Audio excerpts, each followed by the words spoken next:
Hello and welcome to English in Brazil. Eu sou a Karina e hoje eu tô aqui para responder as perguntas de gramática que vocês me deixaram lá no Instagram. Nesse quadro aqui a intenção é responder o máximo de perguntas em menos tempo, tá? Então a ideia não é dar uma aula completa sobre cada assunto, mas eu acredito que com a minha explicação rápida aqui as coisas podem ficar um pouco mais claras na sua cabeça, pelo menos é isso que eu vou tentar fazer aqui hoje. A primeira pergunta foi da Mari, ela perguntou por que às vezes fala-se if I was e também if I were para falar fosse. Então, essa é uma dúvida que esses dias surgiu, inclusive com base num vídeo que eu fiz, porque eu falei as if it were yesterday, como se fosse ontem, alguma coisa assim, as if it were yesterday. E aí a pessoa disse, olha, mas não é as if it was yesterday? Eu acho que tu tá errada, Karina. E aí eu vou aproveitar aqui para explicar a diferença entre if I were e if I was. Então aqui a gente tá falando do modo subjuntivo no inglês. Então, por exemplo, pensa na música da Beyoncé, né? If I were a boy. Se eu fosse um menino. If I were a boy. Será que isso está gramaticalmente correto?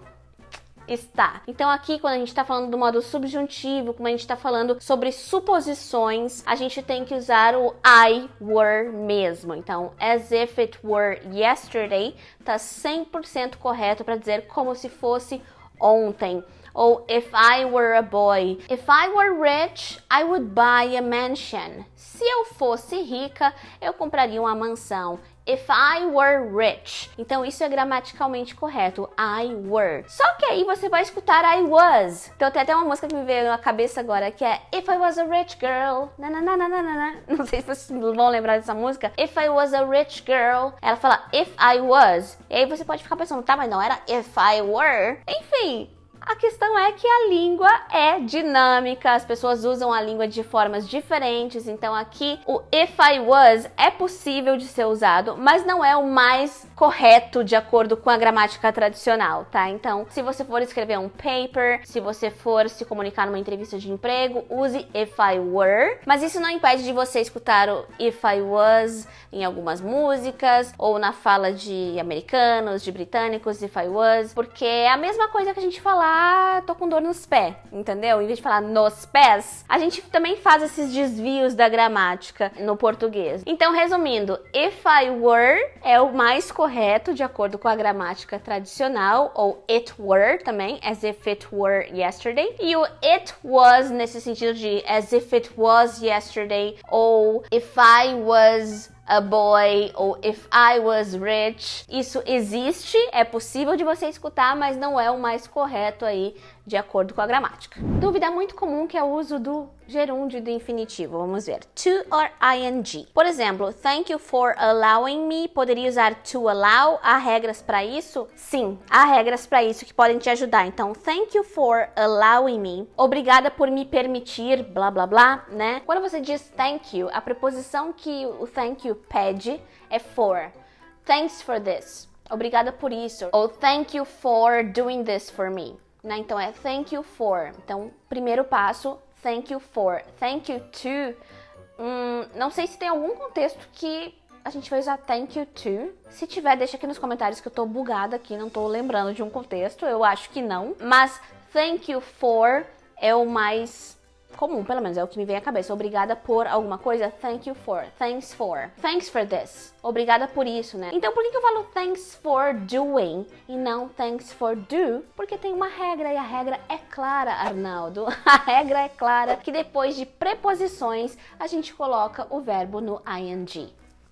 É isso, simple as that, fácil assim, simples assim. Então thanks for helping me, né? Obrigada por me ajudar, não é thanks for help me, é thanks for helping me. Por quê? Porque for é uma preposição. Thanks for being so nice.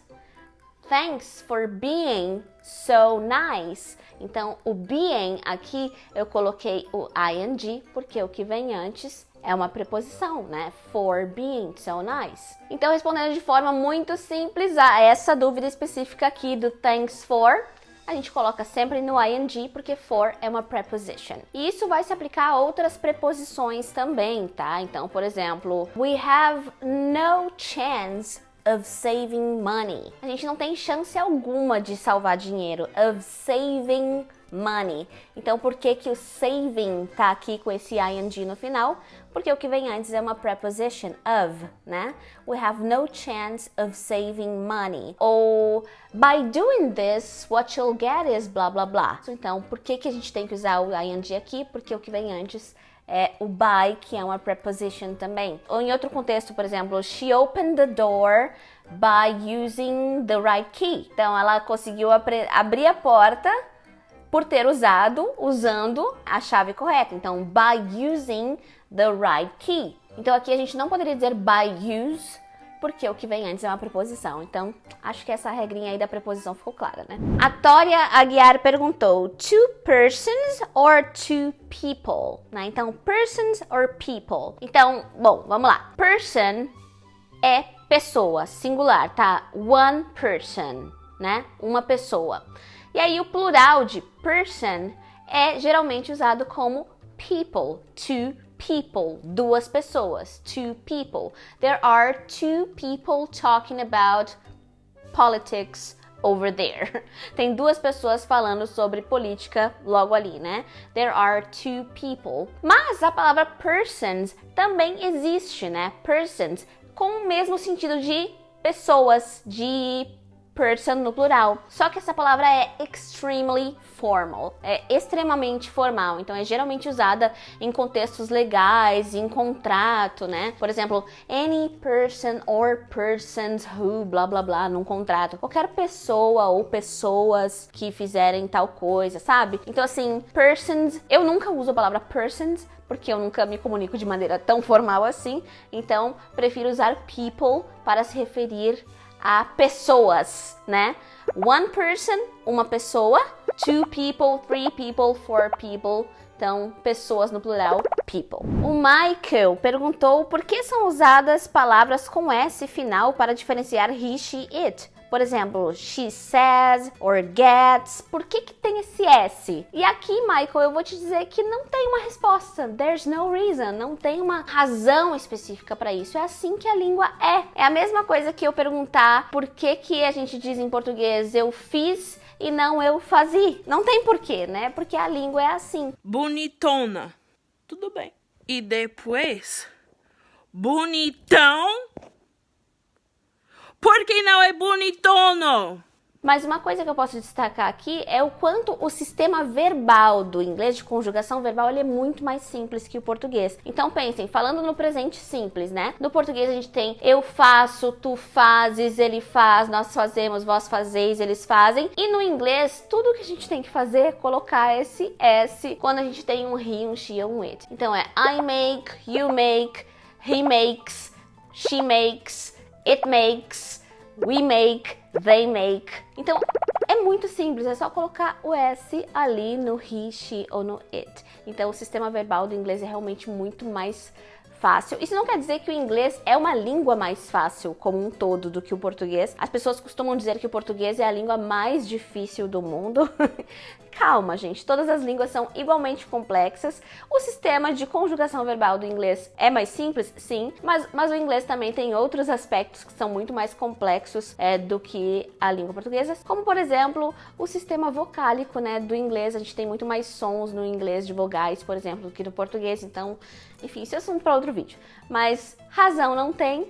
Mas eu acho que vale a gente salientar que, nesse sentido, o inglês é bem mais fácil que o português. Nesse sentido. E a última pergunta eu adorei, que foi a pergunta da Flávia. Ela perguntou se no inglês é possível ter uma oração com sujeito oculto. Excelente pergunta. E ela está diretamente relacionada ao que eu acabei de falar sobre o sistema verbal do inglês na resposta anterior. Então, no português, eu posso tanto falar eu fiz um bolo, quanto só fiz um bolo. Eu posso ocultar o meu sujeito, né? Fiz um bolo.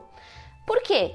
Justamente porque a gente tem uma conjugação específica para cada pessoa. Então, quando eu falo fiz um bolo, eu nem preciso do eu, porque o verbo já tá ali dizendo que fui eu que fiz, né? Porque se eu falasse fez um bolo, não sou mais eu, é ele, né? Ele fez um bolo ou ela fez um bolo, né? Fizemos um bolo, somos nós. Nós fizemos um bolo. Então, eu posso tanto falar nós fizemos um bolo, quanto fizemos um bolo. Agora no inglês, lembra que é I make a cake, you make a cake, he, she, it makes a cake, we make a cake e they make a cake. Então olha quantas vezes o make se repete para pessoas diferentes. Então é I, you, they, we, tudo é make, né? Então, como é que eu vou saber se o make sozinho tá se referindo a I, you, para quem? Entendeu? Não tem como, porque não tá ali no verbo essa informação. O makes, eu tenho a pista, tá? É he, she ou it, mas eu não sei quem é, né? Então é makes what, né? É he, é she ou it. Então é por isso que no inglês não há possibilidade de sujeito oculto. Eu não posso ocultar o sujeito das minhas frases. Eu tenho que sempre inserir o sujeito. E é por isso que nós brasileiros cometemos erros gramaticais em inglês do tipo is beautiful, né? Sem o it.